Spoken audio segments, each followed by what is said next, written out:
Also weitere Bezahlmethoden als Mockup nehme ich auf, das ist der MVP-Status. Was ist aber die eine, für die wir uns tatsächlich entscheiden würden? PayPal, Klarna, Bitcoin, Rechnung, Lastschrift oder Kreditkarte?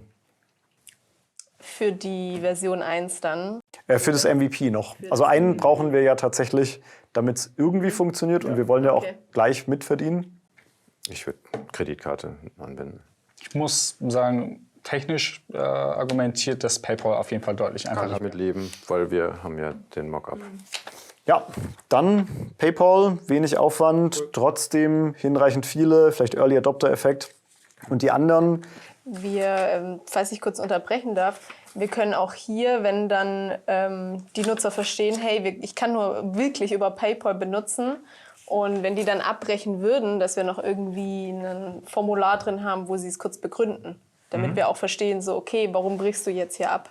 Super, genau. Wir wollen quasi auch lernen, warum haben die Leute nicht gekauft, liegt es am Bezahlverfahren und dann wollen wir das zumindest mitkriegen, auch wenn wir die Transaktion vielleicht verpasst haben. Ja, klasse Idee. Super, genau so machen wir es.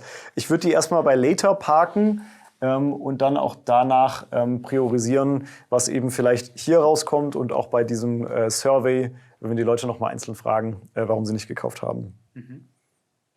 Als nächstes kommen wir zum Contracting. Also da stelle ich mir vor, ganz, ganz spannend, dass die Kunden, die Kleinstunternehmen, sich quasi selber den Kontrakt zusammenbasteln. Also es gibt im Netz teilweise schon so eine Möglichkeiten, dass man aus so einer Art, weiß ich nicht, Baukastenprinzip oder sowas sich das selbst zusammenbaut. Finde ich gut, aber das muss vorher mit Legal abgeklärt werden. Also das ist natürlich dann auch echt ein tricky point oder das kann gefährlich werden ganz schnell. Deswegen müssen wir das irgendwie wasserdicht hinbekommen. Aber Wahrscheinlich haben die Kleinstunternehmen tatsächlich selbst gar nicht den Skill und auch die Zeit, sich damit zu beschäftigen, wie sieht denn so ein Contract, so ein Vertrag mit einem Influencer aus. Deswegen ist natürlich auch eine super Dienstleistung von uns, dass sie so ein System haben, wo sie sagen können, das will ich nicht, das ist irgendwie da so ein Betrag, den ich formulieren möchte. Ja, klasse. Und ja, absolut valider Punkt, mit Legal abklären könnten wir dann quasi auch, wenn es soweit ist, dann noch angehen. Wäre es dann nicht auch cool, direkt so eine Chat-Funktion eingebaut zu haben auf die Plattform, dass man direkt darüber kommunizieren kann, quasi Influencer mit Kleinstunternehmen und dann vielleicht auch noch die Möglichkeit bietet, Signaturen anzubieten, damit die auch zum Beispiel direkt ihr Firmenlogo branden können und so weiter.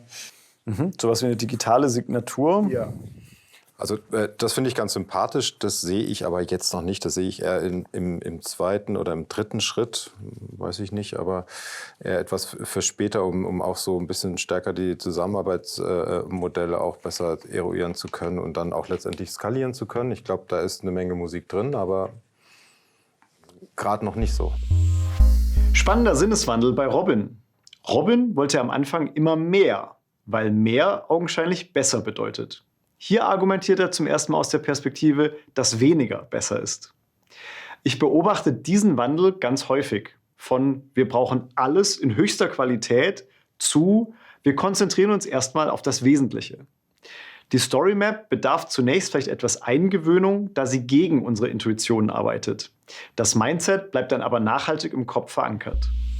So, und last but not least, Kampagnenplanung. Also mein Gefühl sagt, dass es hier eigentlich gar nicht reinpasst zu unserer ersten Version oder zu unserem wirklichen MVP, weil es sehr datengeschützt unterstützt ist, meine ich.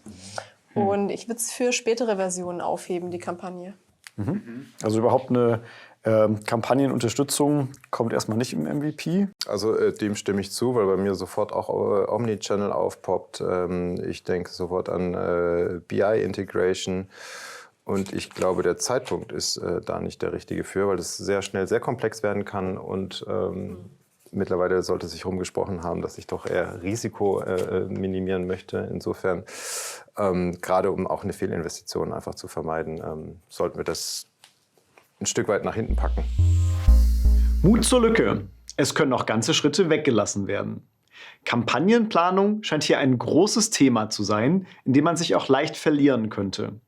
In späteren Ausbaustufen wollen wir das Thema angehen. Im MVP ist es aber als Komplexitätstreiber bewusst noch ausgeklammert. Ebenfalls interessant, Robin ist bisher eher skeptisch und risikoavers aufgetreten. Die Risikoaversion ist nun aber kanalisiert in Richtung des MVP-Gedanken und nicht mehr in Richtung des gar nicht erst Ausprobierens. Er scheint bereit dafür, in das Produkt zu investieren, möchte es aber nicht zu groß werden lassen, um Fehlinvestments zu vermeiden. Genau da wollte ich Robin hinbringen. Ja, ich denke auch nicht, dass das unbedingt notwendig ist. Da gibt es auf jeden Fall etablierte Lösungen am Markt, die wir uns einfach dazu kaufen können. Und dann müssen wir jetzt auch nicht selber den Aufwand investieren, das selbst zu bauen. Also vielleicht kriegen wir das sogar geschenkt und müssen es nicht selbst bauen. Und ich habe aber auch mitgenommen, im MVP Mut zur Lücke, das ist vielleicht noch gar nicht unmittelbar relevant. Kampagnen sind was sehr Datengetriebenes, Metriken und Daten war so ein bisschen die Version für die 1.0. Vielleicht können wir es ja mal hier verorten. Wenn wir irgendwie feststellen, das ist was die Kleinstunternehmen sofort vermissen, können wir es immer noch überlegen, ob wir es da relativ schnell nachschieben oder ob es sogar, wenn es gar nicht angefragt wird, noch weiter nach unten rutscht. Ja. Super, vielen Dank. Das Feature Kampagnenplanung ist ein typisches Make-or-Buy-Beispiel. Bevor wir das Rad selbst neu erfinden, können möglicherweise auch Kauflösungen in Erwägung gezogen werden.